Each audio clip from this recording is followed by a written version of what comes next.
तो मेरे दोस्तों अज एक तुहानू चोर की गल सुनानी है। एक चोर आई मेरे दोस्तों मस्जिद में टुर गया। मस्जिद में या मज़ारां ते गल्ले जरूर पे होंगे ने हरे रंग के, ठीक है, यानी खजाना जो होंदा है।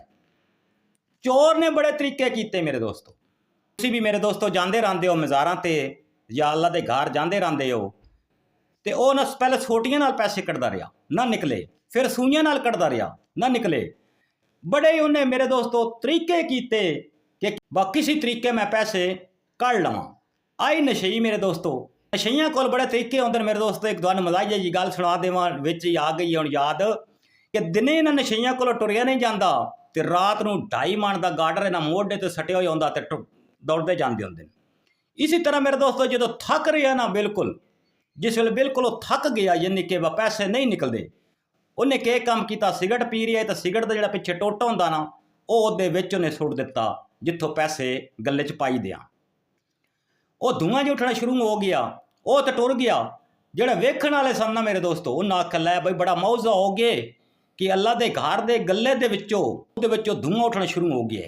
वो वे सियाणे बंदे भी होंदे न, उन्हें आख्या यार इनू ना ताला तरोड़ो तो पता तो करो बा विच है कि।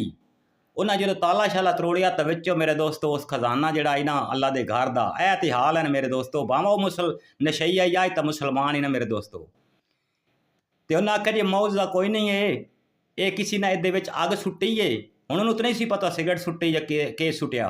उन्हें आख्या किसी अग सुट्टी है, तो सारे पैसे मेरे दोस्तों जिते साडे बाबा कैद आज़म की तस्वीर आई, कहीं उस जगह तो सड़े हुए तो कई मतलब नंबरां ली जाई, तो यानी कि सारे अद्धे मुन्ने सड़े हुए विचों पैसे। छोटी जी वीडियो बनाने का मतलब ये होंदा हैगा तो साडे मुसलमानां दे हाल हैं कि आसानी नाल चीज़ ना निकले तो अगले दे काबल भी ना छड्डी, काबल न छड्डी ना, यानी कि सारे जे अग लग गई है, अद्धे सड़ गए, इधों सड़ गए, अद्धे इधों सड़ गए है मेरे दोस्तों।